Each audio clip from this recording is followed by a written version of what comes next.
genius at stopping you from doing, by the way. He stops you from getting into a rhythm. He stops you from getting into a flow where you're comfortable. Because there's a couple of times that Mike Tyson, at least for a round or two, first time he Mike gets Tyson. cracked, it's gonna, I guarantee you, his head's gonna be like, oh shit. It's gonna be interesting to see what happens. How many rounds is it? I think it's 8. Yeah. Carl Froch shocked that Chris Eubank Jr. knocked out in sparring ahead of Conor rematch. The revelation turned heads across the boxing world. Sparring is meant for sharpening, not collapsing, and Froch's reaction shows the magnitude. If Eubank Jr. is truly hitting the canvas in camp, it raises serious doubts heading into the Benn fight.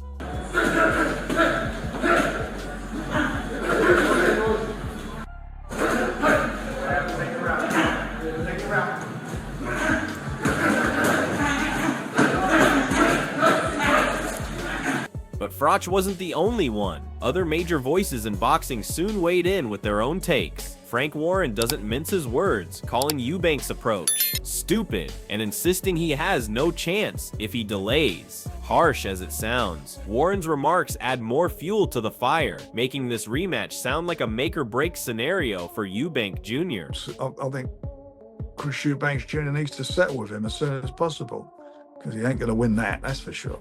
She's stupid. I don't know what, I don't understand what why he would even say that. What he said, it's just ridiculous. Frank Warren admits it's the first time he's even heard of Eubank Jr. being dropped in sparring. He downplays it, reminding everyone that fighters do get caught in the gym. Still, the fact it's making headlines suggests this rumor is shaking confidence ahead of the Benn clash. In sparring, had that rumor fallen your ears at all? No, it's the first I've heard of that. News to me. But people get dropped in sparring, but generally is news to me. I've not heard that before. Johnny Nelson highlights the confidence Eubank Jr. carried into sparring, even against seasoned names. Confidence can cut both ways. It shows belief, but it can also leave openings. Nelson's words underline that Eubank is no ordinary operator. He's daring enough to impose himself even in tough situations. And that's what probably surprised, probably what surprised me more than anything was the confidence that he had. He was getting it with me. I was world champion at that point. And this young man came in and he really just tried to. And Derek Chisora was quick to remind everyone that sparring knockdowns don't always tell the whole story. Derek Chisora brushes it off, saying sparring knockdowns are nothing to panic about. They're lessons, not disasters. According to him, being caught in the gym is part of growth, and Eubank Jr. will only come back sharper. It's a fighter's classroom, not the final exam. Because that's only sparring. If you get dropped in sparring, it means you're learning. Tomorrow morning, you don't get dropped in the same shot. So him getting dropped in sparring, that means he's learning on the job. So it's okay. Who cares? Alexander usually gets dropped in sparring, but he's learning on the job. Shannon Briggs brings a veteran's perspective to the whispers around Eubank Jr. For him, stories of being dropped in the gym are nothing unusual. Every fighter has those moments, and they don't define what happens under the bright lights. Briggs even admits that he himself, a former world champion, was floored in sparring on more than one occasion, and it never prevented him from going on to achieve success. The real point he makes is that sparring is a learning ground. You're expected to make mistakes. You're supposed to be caught, because that's how adjustments are made. The fact that Eubank Jr. is being tested hard in camp may actually work in his favor, sharpening his awareness ahead of fight night. Briggs isn't buying into the panic. Instead, he highlights what truly matters, the performance when it counts, and he's intrigued enough to want a ringside seat for the rematch. I'm hearing things that he's been dropped in the ring, in the gym and stuff like that, but that's okay too, because I took a couple spills, little slips in the ring, in the gym. That's okay, but we're gonna see. This is gonna be a good fight. Buddy McGirt takes a very tactical stance on the rematch, shifting the discussion away from sparring rumors and into what will really decide the fight. His belief is clear: the bout must go into the deep waters. In other words, the later rounds where stamina, composure, and heart make the difference. McGirt hints that unless someone makes a mistake early, the outcome will be shaped by who can handle the grind when the body starts to fade.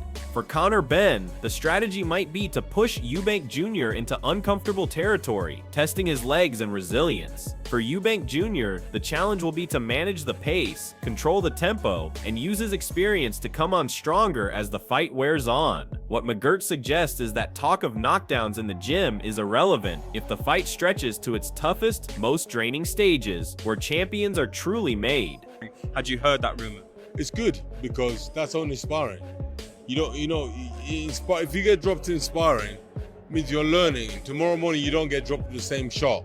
So him getting dropped in sparring, that means he's learning. Johnny Nelson's assessment cuts deep, casting doubt on Chris Eubank Jr.'s ability to raise his game. He points directly to physical flaws, recalling moments where Eubank looked heavy-legged, almost trapped in quicksand, unable to adjust with fluidity. Nelson argues that while Ben has shown signs of growth, Eubank remains largely the same fighter. This perspective is harsh, but it reflects the split opinion in the boxing community. Some believe Eubank's experience and grit make him the favorite, while others, like Nelson, see him stagnating technically. What stands out in Nelson's remarks is the suggestion that history could repeat itself, only this time with the result flipped in Ben's favor. A full 12 rounds, he predicts, but with a different ending. Whether fair or not, his view adds more fuel to the fire, highlighting the immense pressure on Eubank Jr. to prove he's still evolving, not standing still.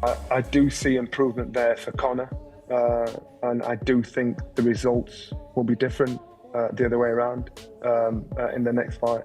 I think it'll go the distance all over again. Barry Jones then added his voice, stressing just how brutal this rematch is destined to be for both men. Barry Jones takes a pragmatic and almost somber tone, reminding everyone that this rematch is bound to be punishing no matter the outcome. The first fight was grueling, and he sees no reason why the second should be any different. Jones makes it clear, unless there's a freak early stoppage, both fighters are in for a long, hard night. What's significant, though, is that even with all the criticism surrounding Eubank Jr., Jones still makes him the favorite. That endorsement comes not from hype, but from logic. Eubank has proven durability, proven conditioning, and the kind of resilience that thrives in a battle of attrition. Ben may be hungry, but hunger alone doesn't always conquer experience. Jones's words echo a stark reality. This is not a fight where either man escapes unscathed. It's war again, and if anything, Eubank Jr. still holds the edge. So this fight can only harm him.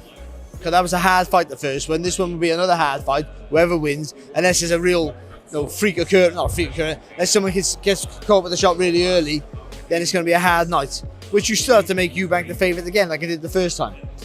I mean, so I... Chris Eubank Jr. speaks with the calmness of a man who has already conquered his rival once before. The bitterness that once fueled him has cooled slightly, not because the rivalry is over, but because he has proven his superiority in the ring. What strikes most about his words is the shift in tone. This isn't a fighter desperate for validation. This is someone who knows what he's capable of and intends to showcase it in a more dominant fashion. Eubank talks about creating something special the first time and now promises to make it even more special in the rematch. He underlines the goal clearly: no more 12-round slogs, no more leaving it to the judges, but a knockout. That confidence, that intent sends a chilling message to Ben's camp. For Eubank, this isn't about animosity anymore. It's about finishing the rivalry with authority and ensuring nobody questions who the better man truly is. I'm still going to poke and prod, but the fact is we created something special. We're going to try and create something even more special November 15th. Animosity is still there, but it's not like it was before, where it was like, I've been waiting for 3 years to fight this guy and I just want to get my hands on him. I've got my hands on him now.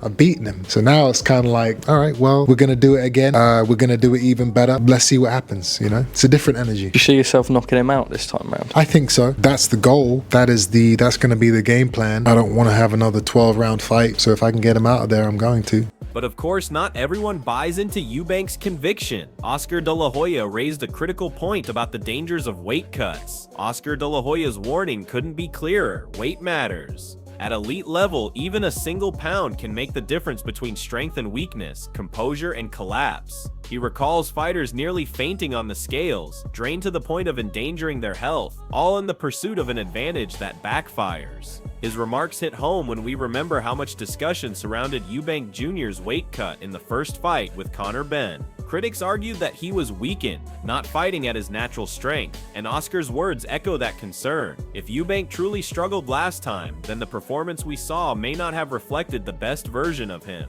This makes the rematch fascinating. If he's better prepared, healthier, and stronger, the balance of power could tilt heavily in his favor. De La Hoya is a man who knows the cost of weight mismanagement, and his words remind us that no rivalry is worth destroying yourself before the first bell rings.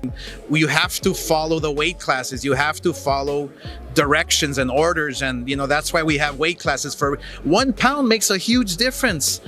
I mean, this guy was almost fainting trying to make weight. Eddie Hearn, as ever, adds his trademark fire to the build-up. His attack on Eubank Jr. is scathing, branding him disrespectful and arrogant, and insisting fans will eventually see through his behavior. Hearn's comments serve a dual purpose: to undermine Eubank's image, while simultaneously painting Benn as the fighter of discipline and determination. His choice of words is deliberate, creating a narrative where Eubank is the villain, and Benn the hard-working underdog seeking redemption. Beyond the rhetoric, though, Hearn makes a very real statement. This fight will be different. He promises changes in Benn's preparation, changes in the approach, and a renewed determination to flip the script. For all his criticism of Eubank, Hearn's job is clear: to rally Benn's supporters and inject belief into those who doubt him. His fiery words may not alter what happens in the ring, but they add drama, intensity, and a sense that Benn's camp truly believe this time it's their moment.